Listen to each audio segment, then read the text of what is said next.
दोस्तों सभी प्रकार के अपडेट पाने के लिए हमारे चैनल को सब्सक्राइब करें, क्योंकि इस पे हम सभी अपडेट लेके आते हैं आपको सबसे पहले। कर लीजिए, आज इसमें आपको बताने वाला हूं मैं विद्यालय से संबंधित एक बहुत ही खास जानकारी आप सबके लिए। बीकानेर से आदेश है।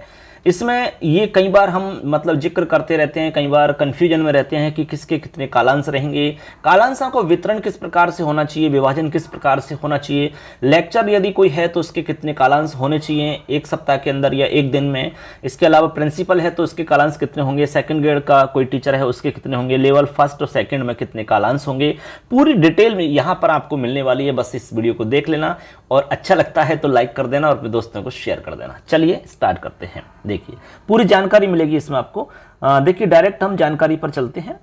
देखिए कह रहे हैं कि उपर्युक्त विषयांतर्गत उच्च माध्यमिक एवं माध्यमिक विद्यालय हेतु शैक्षणिक एवं गैर शैक्षणिक पदों के मानदंड निर्धारण हेतु शासन के संदर्भित आदेशों में बिंदु संख्या 03 जिसमें मानदंड निर्धारण के अन्य प्रावधान दिए गए हैं, इसमें प्रदत्त निर्देशों को सहज संदर्भ हेतु निम्नानुसार उद्धृत किया जा रहा है। कहने का मतलब यहाँ पर उनको स्पष्ट किया जा रहा है, उनको यहाँ बताया जा रहा है। तो हम एक एक बिंदु को यहाँ पर आपको बता रहे हैं। देखिए सबसे पहले यहाँ पर स्पष्ट किया गया है, प्रधानाचार्य या प्रधानाध्यापक द्वारा प्रत्येक सप्ताह में 12 कालांश का शिक्षण कार्य करवाया जाएगा। बात समझना आप, जो हेडमास्टर है या जो प्रिंसिपल है उसके भी कालांश रहते हैं। अब कालांश कौन से सब्जेक्ट का रहेगा ये कोई फिक्स नहीं है, कोई सा भी कालांश रह सकता है, लेकिन कालांश होने चाहिए 12 कालांश एक सप्ताह के अंदर। एक सप्ताह में दोस्तों हमारा जो स्कूल चलता है वो 6 दिन चलता है, तो एक दिन के आपके हो गए 2, यानी कि पर डे आपके कम से कम 2 कालांश होने चाहिए प्रिंसिपल या प्रधानाध्यापक के। ऐसे करके हमारे टोटल 12 कालांश हो जाते हैं। तो एक बात तो यहाँ क्लियर हो जाती है।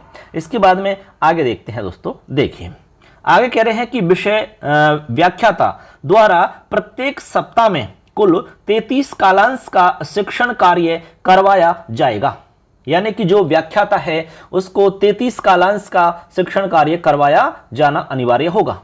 अतः विषय व्याख्याता द्वारा कक्षा 11 और 12 के शैक्षणिक कार्य के संपादन के पश्चात में, यानी कि 11-12 क्लास पढ़ाने के बाद में मान लो कि उसका ये जो कालांश बाहर है या कालांशों का जो विभाजन है इसमें यदि पूरा नहीं होता है तो हम नीचे की क्लासों में भी लेक्चर की क्लास लगा सकते हैं।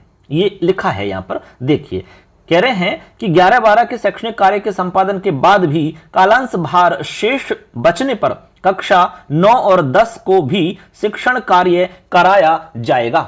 यदि आवश्यकता होती है तो 9 और 10 में भी उनको लगाया जा सकता है। किसको? लेक्चरर की हम बात कर रहे हैं। तो लेक्चरर के लिए यहां पर टोटल 33 कालांश का यहां बता रहे हैं, यानी कि एक सप्ताह में 33 कालांश उनके हो सकते हैं। अब देखो आप 33 कालांश का किस तरह विभाजन करते हैं वो आप टाइम टेबल में फिक्स कर सकते हैं। 33 कालांश से ज्यादा नहीं होंगे। अब मान लो 11वीं 12वीं के अंदर नहीं हो रहे, मान लो, ठीक है, जैसे कि मान लो 11वीं 12वीं में प्रतिदिन 2 कालांश हो रहे हैं, तो 2 का मतलब हो गया 6 2 12 कालांश हुए, ठीक है। 12 कालांश हुए और 12 3 36, 3 कालांश यदि पर डे होते हैं तो 6 के 18 हो जाते हैं, ठीक है। तो ये ऐसा मान के चलो आप 6 5 30 6 6 36, यानी 5 कालांश यदि पर डे हम लगाते हैं तो पर डे का मतलब हो गया 6, यानी कि इनकी हो गए 30 कालांश। अब 3 कालांश बचते हैं इनके, तो 3 कालांश ऐसे है कि आप 6 दिन के अंदर 3 दिन को खाली रखेंगे और 3 दिन कालांश लगा देंगे। ऐसा किया जा सकता है। तो ऐसे करके 33 कालांश हो जाते हैं। तो पर डे आपके कम से कम 5 कालांश तो बनेंगे ही। 5 कालांश रोजाना के होंगे लेक्चरर यदि कोई है तो, ठीक है। और फिर सप्ताह में जो 6 दिन है हमारे, उनमें 3 दिन खाली रहेंगे और 3 दिन में उनके एक एक पीरियड रहेगा। तो 3 पीरियड वो हो जाते हैं और 30 पीरियड ये हो जाते हैं। तो ऐसे करके हमारे जो टोटल पीरियड हो जाएंगे वो 33 हो जाएंगे। 33 का हमारा है। 11वीं 12वीं के अलावा 9 से और 10 जो है हमारी क्लास, उनमें भी पीरियड हो सकते हैं, ठीक है ना। ऐसे आगे चलिए, आगे देखते हैं। इसमें पूरा विभाजन आपको दिया हुआ है, इसमें कहीं भी कंफ्यूजन होने की जरूरत नहीं है। आपस में कहीं मतभेद नहीं होना चाहिए किसी तरह को लेकर के। इसमें कोई बहसबाजी इस मैटर पे नहीं होनी चाहिए, क्योंकि ये ऑथेंटिक चीज है, बीकानेर से जानकारी आई है। अब सेकेंड ग्रेड की बात कर रहे हैं। इसमें वरिष्ठ अध्यापक जो है प्रत्येक सप्ताह में उसको यहाँ पर 36 कालांश के लिए कहा गया है, यानी कि उसके टोटल कितने कालांश होंगे? 36 कालांश होंगे दोस्तों। ठीक है, शिक्षण कार्य उसको करवाना है 36 कालांश का।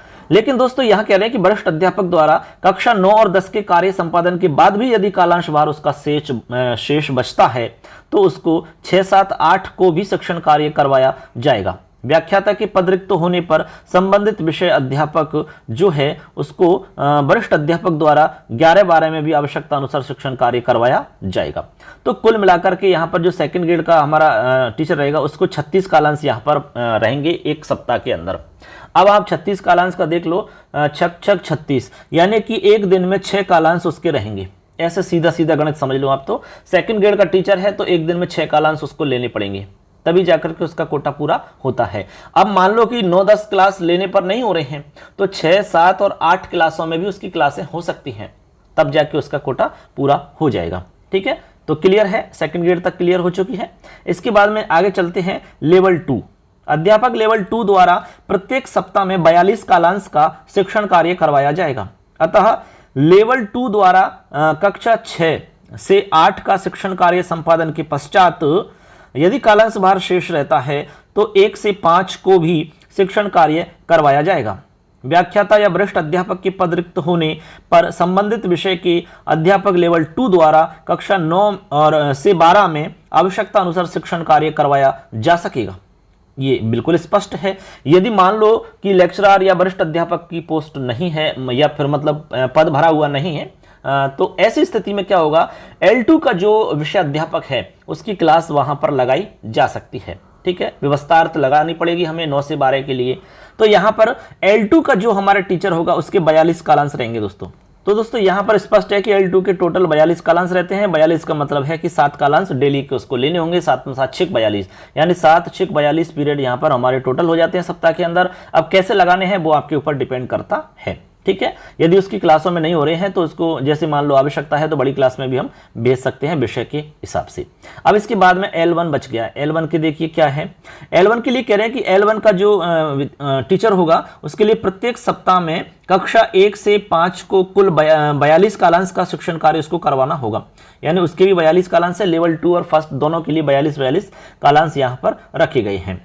ठीक है ना, आगे देखिए, स्पष्ट हो गए कालांश के बारे में पूरी डिटेल यहाँ अच्छे समझ में आ गई। प्रिंसिपल या प्रधान अध्यापक है उसके लिए टोटल 12 कालांश के लिए कहा गया, व्याख्याता के लिए 33 कालांश है, वरिष्ठ अध्यापक के लिए 36 कालांश है, L2 और L1 के लिए 42 कालांश हैं। अब देखिए दोस्तों यहाँ पर कहा जा रहा है कि उपर्युक्तानुसार मुख्य शैक्षिक विषय कालांशों के अतिरिक्त प्रधानाचार्य या प्रधान अध्यापक द्वारा सह शैक्षिक गतिविधियों के कालांश समानुपातिक रूप से आवश्यकता अनुसार आवंटित किए जाएंगे। ठीक है, जो सह शैक्षिक गतिविधियों के कालांश रहते हैं उनको भी वहां पर समानुपात रूप से उनको बांटा जाएगा। विद्यालय पर्यवेक्षण के दौरान विभिन्न श्रेणी के शिक्षकों के रिक्त पदों के कारण शिक्षण व्यवस्था में व्यवधान के तथ्य रेखांकित हुए हैं। उक्त क्रम में फील्ड में विद्यालयों की निर्बाध शिक्षण व्यवस्था सुनिश्चित किए जाने हेतु शासन के उपर्युक्त संदर्भित निर्देशों की अक्षरशः पालना क्षेत्राधिकार के समस्त विद्यालयों में किए जाने की व्यवस्था सुनिश्चित करें।